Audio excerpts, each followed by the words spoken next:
I made the announcement at dinner on a Tuesday, between the soup course and the fish. I had chosen the moment deliberately. The long table at Thornwall was set for 14 that week, a shooting party, 3 unmarried daughters of my neighbors, and their obligatory chaperones. I said it clearly over the candlelight so there would be no misunderstanding, that I intended to speak with Lord Hollowell in the morning, that Miss Hollowell and I would be formally engaged by the week's end, and that I hoped the assembled company would receive the news with the warmth it deserved. There was a ripple of exclamations. Lady Fenwick pressed her hand to her bosom. The 3 neighboring daughters went still as china figurines. Miss Hollowell herself, a pretty, pale-haired girl in ivory silk, blushed and dropped her eyes and said very softly, "You are too kind, Your Grace." It was the response I had anticipated. I had, in fact, anticipated every response at that table. Every response except one. The young woman seated at the far end, not in any position of honor, placed there because the seating had been arranged by my housekeeper, and she was, after all, merely a guest's companion, looked up from her plate, held my gaze for a courteous half-second, and said, "Could someone pass the salt, please?" The woman to her left passed it. She salted her fish. She ate a mouthful. She listened with every appearance of polite interest as Lady Fenwick began congratulating me at length. I do not think, in the 14 years since I came into the title and the estate and the particular reputation that follows a man when he is large and silent, and has never, to anyone's knowledge, been moved by much of anything, I do not think a single person at Thornwall had ever spoken to me less than they thought I wanted to hear. She had not spoken to me at all. She had simply asked for the salt. Her name was Miss Emmeline Hartley. She was the niece of the Reverend Hartley of Witchford, who was an old friend of Lord Hollowell's, which was how she came to be in the party. She was not beautiful in any way the room immediately noticed, not small and fair like Miss Hollowell, not fashionably dressed, not quick to laugh. She had a composed, attentive face, dark eyes that observed things with a quiet steadiness, and a habit of appearing to listen more carefully than anyone else in a room, which I found, in the days that followed, oddly difficult to look away from. The morning after the announcement, I spoke with Lord Hollowell as promised, and the engagement was agreed upon. Miss Hollowell cried very gently when I brought her flowers. I found myself wondering if she was pleased. I told myself it did not matter. Thornwall needed an heir. Miss Hollowell was kind and accomplished and entirely suitable. The arrangement would serve us both. That afternoon, I walked the east grounds to clear my head, took the long path around the kitchen garden, and found Miss Hartley there before me. She was standing beside the low stone wall, looking at nothing particular, the valley below the estate, the pale October light on the fields. She did not startle when she heard my step. She turned, dipped a small, unhurried curtsy, said, "Your Grace," and then, when I said nothing, turned back to the view. I stopped walking. It occurred to me that no one had ever simply stood near me without bracing for a conversation they were afraid of. My tenants watched their words. My neighbors measured theirs. Women arranged themselves in my vicinity with a particular care, as though in the presence of a large and unpredictable thing. Miss Hartley was looking at the valley. She seemed to have forgotten I was there. "It is a fine view," I said, because I felt obscurely that something ought to be said.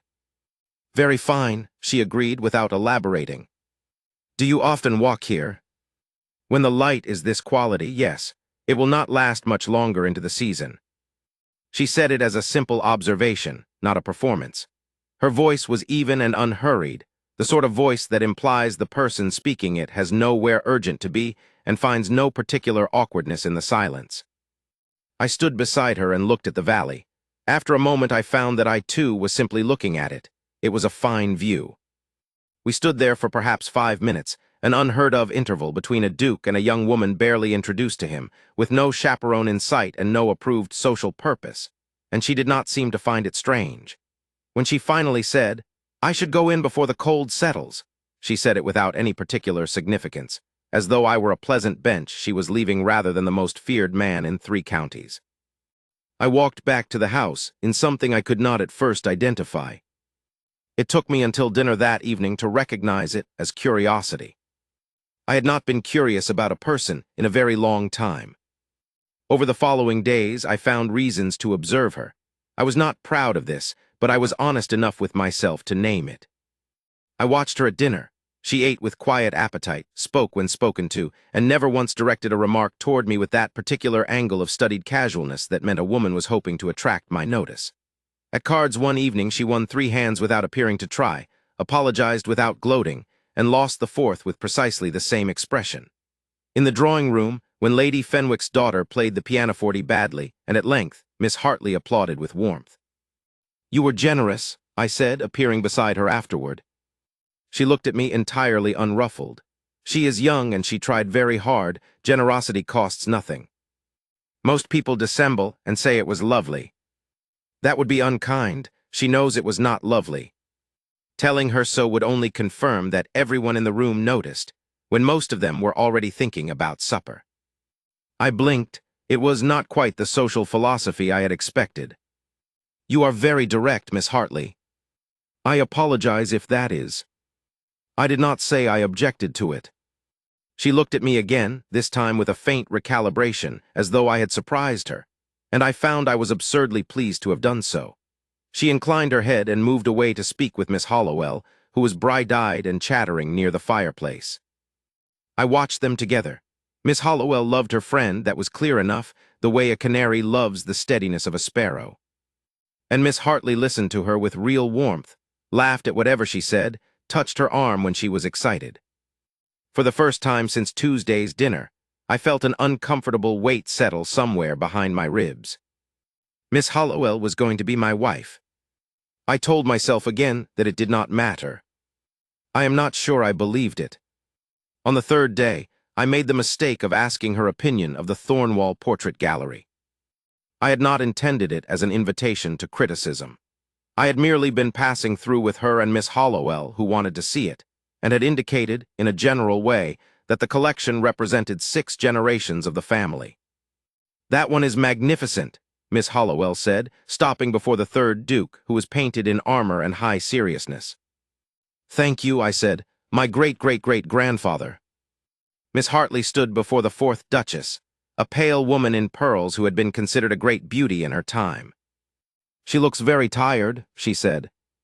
She was widely considered the most admired woman of her generation. "Yes," said Miss Hartley, in the tone of a woman who had some thoughts about what admiration required of women, but was deciding not to enumerate them in the home of a man she had met 3 days ago. I found this extraordinarily interesting. "You have a view," I said. "I have several. I am keeping them to myself. I am inviting them." She looked at me sideways, very briefly. She married at 16 to a man 30 years her senior and bore 7 children. The painter has caught something true about her, I think. The admiration she received must have been rather cold comfort. There was a silence in the gallery. "That is not the observation most guests make," I said. "Most guests are being polite. And you are not being polite." "I am being accurate," she said, "which is a different thing, though I apologize if it. I told you yesterday, I don't object." She looked at the portrait for another moment. "She has his eyes, though," she said, more quietly, gesturing toward the 3rd Duke. "You can see it if you look." Whatever they were to each other, something was real. I looked at the portrait of the 4th Duchess, and then at the portrait of the armored 3rd Duke, and then, despite myself, I thought, yes, you can see it. I had walked past those portraits 1,000 times. On the 4th day of the party, it rained without stopping from morning to late afternoon. The guests settled into the library, the drawing room, and the billiard room, and I retreated to my study as I did when I did not wish to be sociable, which was most of the time. I lasted an hour before I remembered that the library was large enough and well-stocked enough that the chances of finding a quiet corner were reasonable, and I went there. Miss Hartley was in it. Of course she was in it. She had taken down a volume of natural history, occupied the chair nearest the tall window where the gray rain light was best, and was reading with the particular stillness of someone who has found something genuinely interesting. She did not look up when I entered. I selected a book I did not care about, sat in the chair on the other side of the window, and pretended to read it for approximately 4 minutes. "Natural history," I said. "Botany," she said without looking up. "I find the classificatory system tremendously satisfying." "Do you?" "Order out of apparent chaos. Everything in its right family, genus, species. The world is less frightening when you can name what is in it. She turned a page. I looked at my book and saw nothing. Is the world frightening to you? I asked. She glanced up then, just briefly. Parts of it, less than it used to be. Something about the way she said it, matter-of-factly, as though fear was simply a country she had passed through and come out the other side of, stopped whatever rejoinder I had been about to make. You grew up in Witchford, I said instead. My parents died when I was 11. My uncle raised me. So yes, Witchford, the vicarage, the village, the fields, it is a small world. You do not say so with any complaint. I have no complaint to make of it. She turned another page. Small worlds are honest, large ones often aren't. I did not know what to say to that. I was not accustomed to not knowing what to say to things. We read, or I did not read, and she did for another half hour. The rain shifted and softened. Someone came to the door of the library, saw us both, murmured an apology, and retreated. Neither of us commented. When she finally closed the book and rose to replace it on the shelf, she paused. May I say something, Your Grace, without impertinence? You may say whatever you like. She looked at me directly. She had a way of doing that, not the challenging directness of someone provoking a fight, not the soft directness of someone hoping to please, but a plain, measuring, entirely honest look that made me feel, improbably, that I was being seen more clearly than I liked. You are not what I was told to expect, she said. I waited. Cecily spoke of you before we came. She said you were fearsome and cold, and that she was rather terrified. And you are not terrified.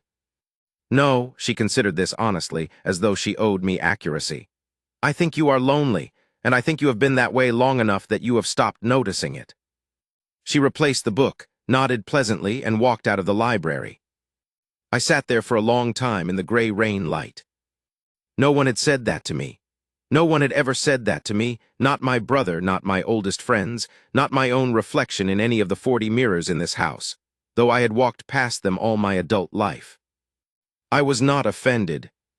I was, and this was worse, entirely unable to refute it.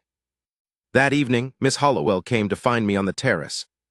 She was a good girl. She deserved better than what I am about to tell, which is that she came to me in the autumn dark, and the first thing I thought when I saw her was that she was not her friend.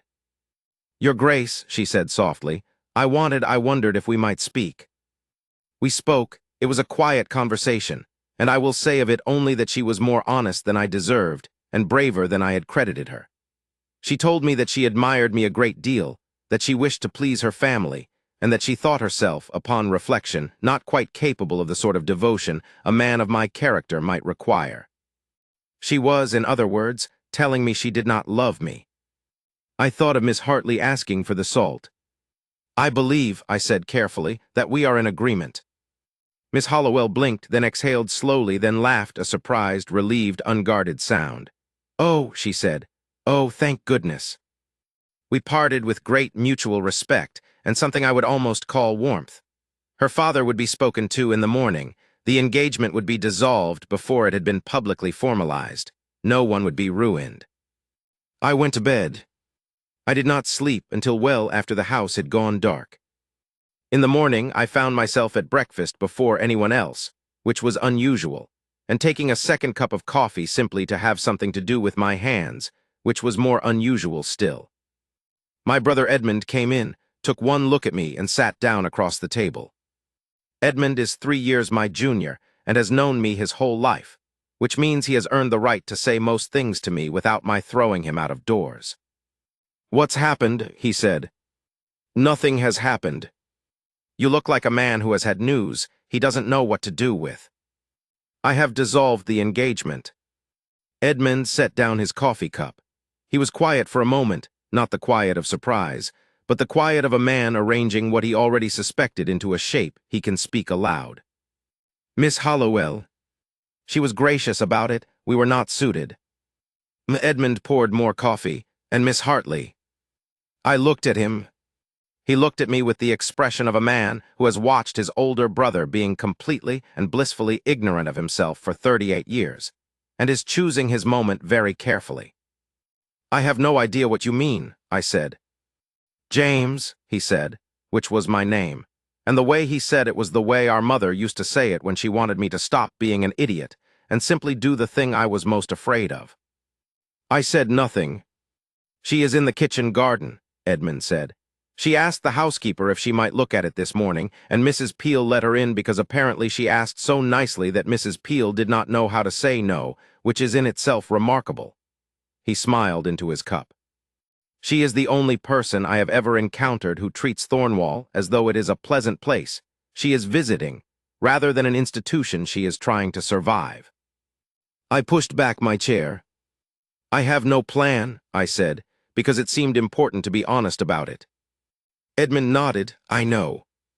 I went to the kitchen garden. It was a gray October morning with a low sky that smelled of rain to come, and the garden beds had been cleared for the winter except for a few late herbs and a row of something low and green that I could not have named if you had asked me.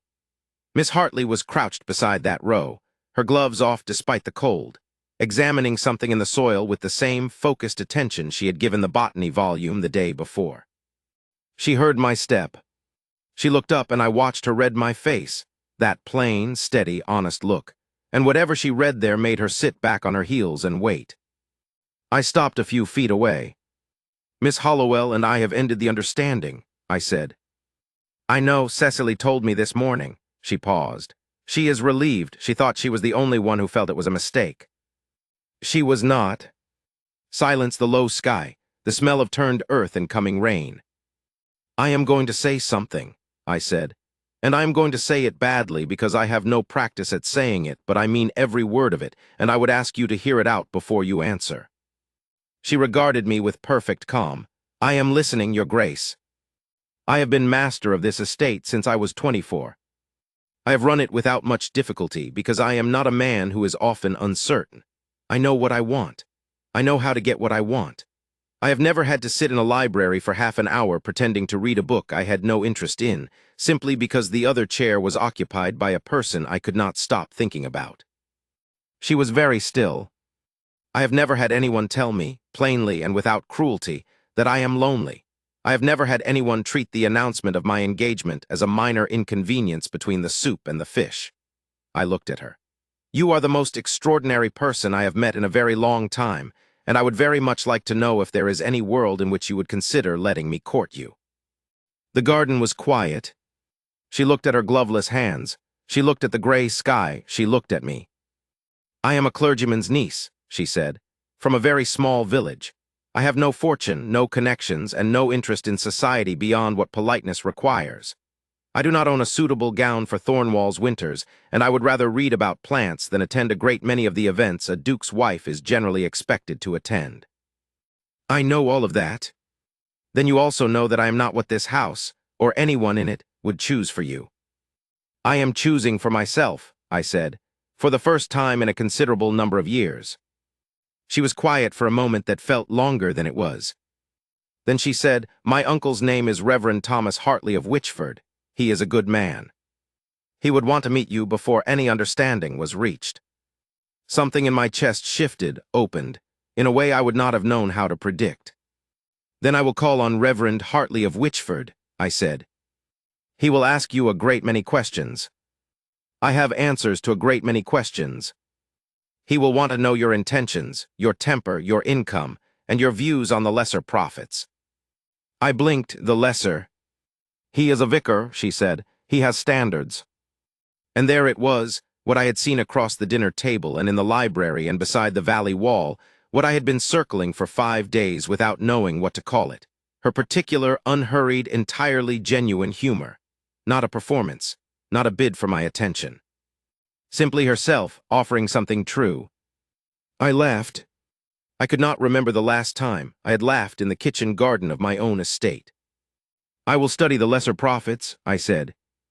"That would be wise," she agreed, and the warmth in her voice, small but real, the first warmth she had directed at me with any intention, went through me like light through glass.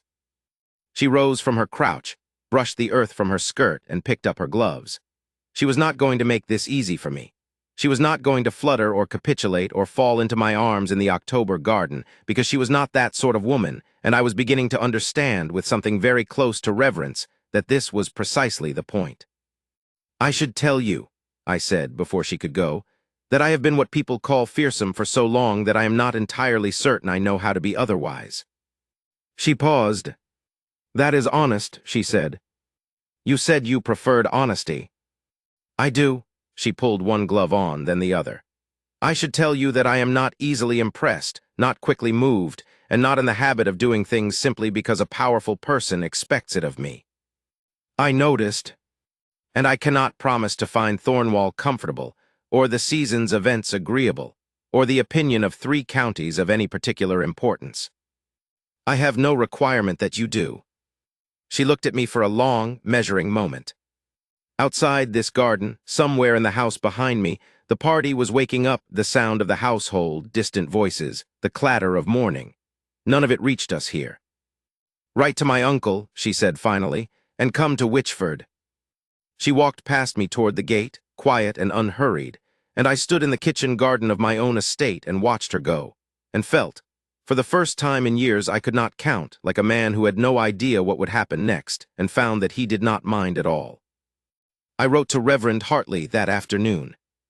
I studied the Lesser Prophets for 3 evenings, an occupation that Edmund found when he discovered it, so entirely unprecedented that he sat down on the library sofa and said nothing at all for a full 2 minutes. "Say nothing," I told him. "I am saying nothing," he said with great and obvious restraint. The party at Thornwall broke up at the end of the week. Miss Hollowell departed with her father, who was bewildered but gracious. He had, it turned out, been more relieved than disappointed, which told me something about how well he knew his daughter. The neighboring daughters departed. Lady Fenwick departed with a great deal of noise and the probable intention of spreading the news of the dissolved engagement before the carriage had cleared the gates. I did not care.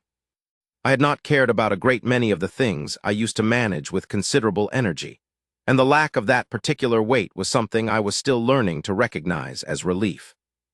On a Wednesday morning 3 weeks later, Edmund drove me to Witchford. He offered to come in. I told him to wait in the carriage. He accepted this with the expression of a man who is accustomed to being told to wait in the carriage and has made his peace with it. The vicarage was a small, square, plain-faced building behind a low wall.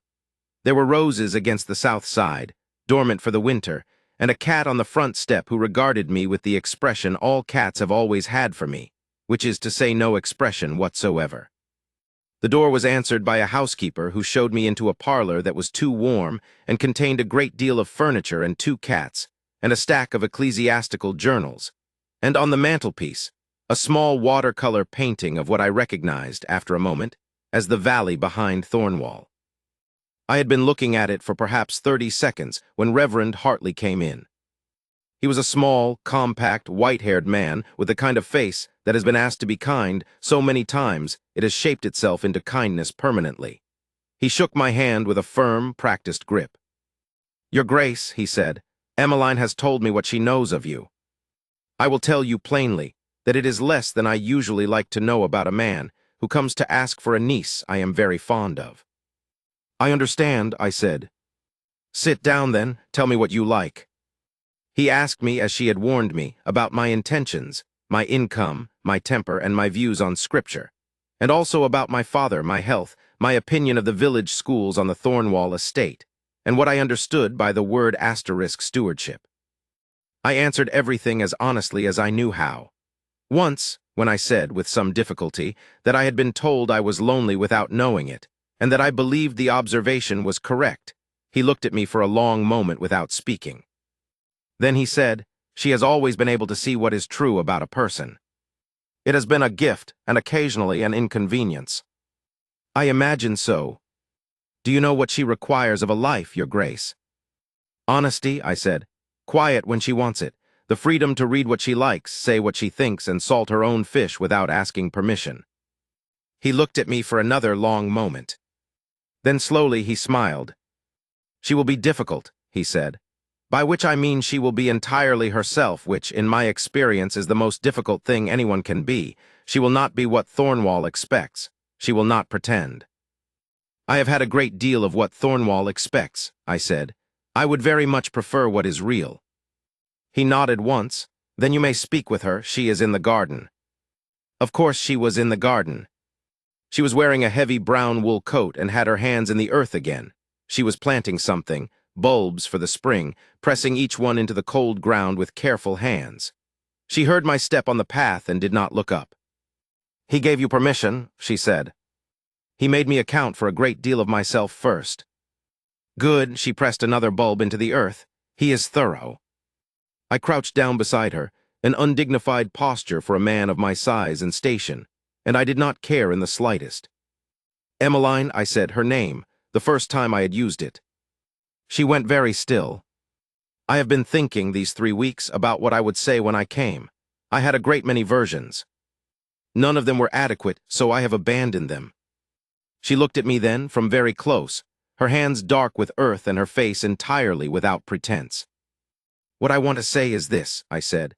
"I am not an easy man, I know that, and I have never particularly tried to be otherwise, but I am an honest one, and I would rather spend my life being honestly difficult with you than being effortlessly agreeable with anyone else. I would like to learn with you how to be at home in a room. I would like to be asked for the salt." She looked at me for a long time. The winter garden was very quiet around us. "You know," she said carefully, "that I did not say that to be charming. I know that is why it worked." A pause. Something in her face, that composed, attentive face, shifted just slightly, the way a held breath lets go. "You will have to be patient," she said. "Thornwall is very large. I will need a great deal of time in the garden." "I have a very large garden. And a library. And a library. And you will have to meet the Reverend Perkins of the village, who will want to discuss scripture with you at some length, because my uncle will tell him you have formed an interest in the prophets, and he will consider it his obligation." "I will meet Reverend Perkins." She looked down at the bulb in her hand, then carefully placed it in the earth. "All right," she said. It was not the sweeping declaration that novels would have required. It was 2 plain words in a winter garden, spoken by a woman who did not ornament things she meant. I had never heard 2 more welcome words in my life. I reached out and took her earth-dark hand in mine, her ungloved hand, cold from the garden, carrying the smell of the soil and the season, and held it with the care I would have given something rare and unlikely, which was exactly what it was. We stayed like that for a moment, both of us crouching in the cold garden, hands joined, the dormant roses against the stone wall above us. Then she said with that small, unhurried warmth, "You may, if you like, also pass me the trowel." I passed her the trowel.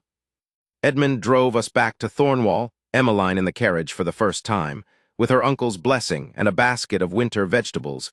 Mrs. Peel would later declare the finest she had seen, and he managed to say nothing of consequence for the entire journey, which was the greatest kindness he has ever done me.